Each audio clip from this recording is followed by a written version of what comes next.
الرجيم بسم الله الرحمن الرحيم ولا تحسبن الله غافلا عما يعمل الظالمون صدق الله العظيم হেফাজতে ইসলাম বাংলাদেশ রংপুর শাখা কর্তৃক আয়োজিত আজকের এই মহাসম্মেলনে উপস্থিত হেফাজতে ইসলাম বাংলাদেশের সংগ্রামী মহাসচিব, উপস্থিত কেন্দ্রীয় নেতৃবৃন্দ, বিভাগীয় জেলা নেতৃবৃন্দ, সমবেত সংগ্রামী তৌহিদি জনতা, সংক্ষিপ্ত কয়েকটি কথা।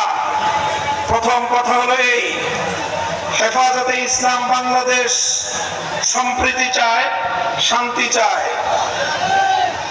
যারা বিগত সময়ে আওয়ামী লীগের পোশাক পরে আওয়ামী লীগের কর্মী হয়ে রাতের বেলায় কান্নাগিনী হয়ে সংখ্যালঘুদেরকে ছোবল মেরেছিল, দিনের বেলায় বোঝা হয়ে ছাড়তে এসেছিল, 5ই আগস্টের পর আওয়ামী লীগের সেই সংখ্যালঘু নির্যাতনের নাটক বন্ধ হয়ে গিয়েছে।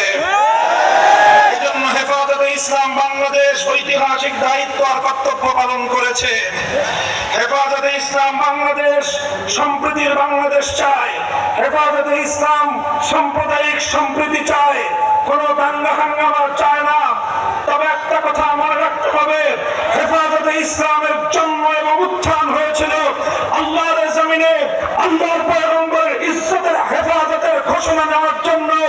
আল্লাহর পয়গম্বরের ইজ্জতের উপর আক্রমণকারী আমার নবীর উপর কটূক্তিকারীর জন্য সর্বোচ্চ শাস্তি মৃত্যুদণ্ডের আইন তৈরির দাবি নিয়ে আমরা বলতে চাই, এই বাংলাদেশে আমার নবীকে নিয়ে আর কোন কটূক্তিকারীকে আমরা দেখতে চাই না। যদি আমার নবীর ইজ্জতের উপর আর কোন আঘাত করা হয়, আমরা বরদাস্ত করব না।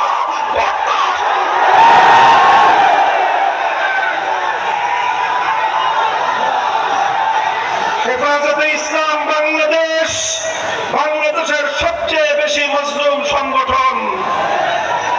বিরোধী দল হিসেবে বিএনপি নির্যাতনের শিকার হয়েছে, জামায়াতে ইসলামী বাংলাদেশ নির্যাতনের শিকার হয়েছে, হেফাজতে ইসলাম বাংলাদেশ 13 সালে গণহত্যার শিকার হয়েছে, 21 সালে গণহত্যার শিকার হয়েছে হেফাজতে ইসলাম বাংলাদেশ।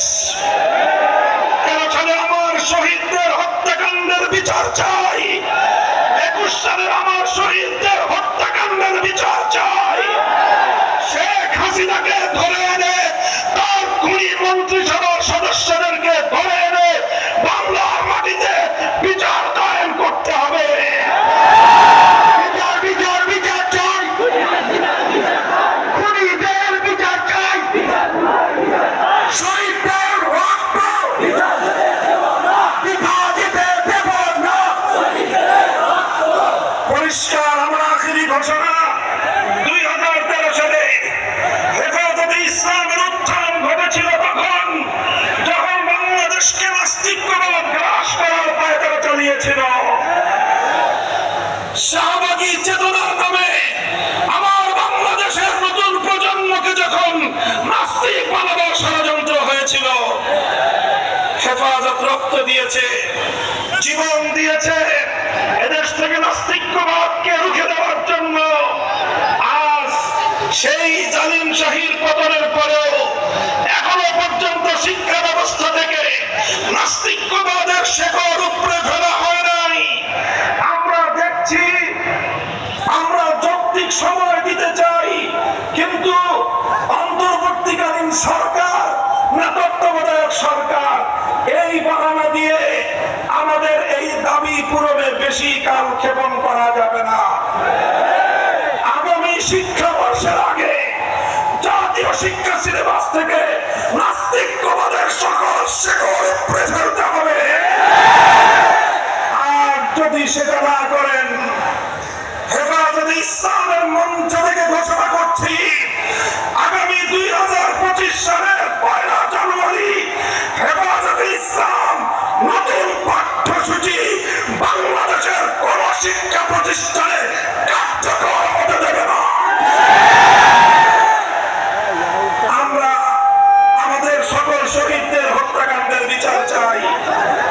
আর একটা কথা বলে শেষ করছি, আমাদের আমির মরহুম আল্লাহ মাহমুদ শফি রহমতুল্লাহ আলাইহিকে বিগত সরকার এবং তার প্রশ্রয়ে ষড়যন্ত্রকারীরা আমার ধারণা মতে হত্যা করেছে এবং হত্যা করে তার দায় আমাদের আমির মরহুম আল্লামা জুনায়েদ বাবুনগরীর উপর চাপাবার অপচেষ্টা চালিয়েছে। এরপরে আমাদের মরহুম মহাসচিব আল্লামা নূর হোসেন কাসেমীকে ষড়যন্ত্রমূলকভাবে তারা হত্যা করেছে। এরপরে আল্লামা জুনায়েদ বাবুনগরীকে তারা হত্যা করেছে।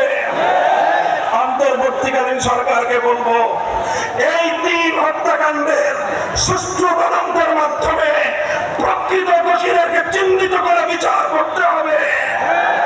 আমরা একটা যৌক্তিক সময় দেব, এরপরে যদি তোমরা সেটা করতে ব্যর্থ হও তাহলে কত ধানে কত চাল হেফাজত বাংলাদেশে সেটা বুঝিয়ে দেবে ইনশাআল্লাহ। আল্লাহর এই জমিন ইসলামের জমিন, এই জমিন আল্লামা আহমদ শফির জমিন, এই জমিন আল্লামা জুনায়েদ বাবুনগরীর জমিন, এই জমিন আল্লামা ওয়াহিদুল্লাহ বাবুনগরীর জমিন। ইসলামকে বাইনাস করে আজও ভালো চলতে পারবে না, ভবিষ্যতেও ভালো চলতে পারবে না।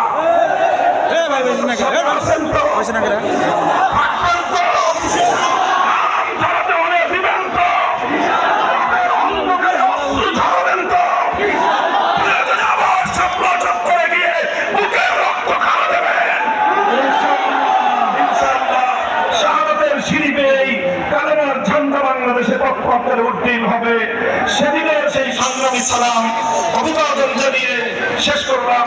ওয়া আখিরু দাওয়ানা আলহামদুলিল্লাহি রাব্বিল আলামিন। হেফাজতে ইসলাম বাংলাদেশ জিন্দাবাদ, বাংলাদেশ জিন্দাবাদ। নাসরুম মিনাল্লাহি ওয়া ফাতহুন করিম।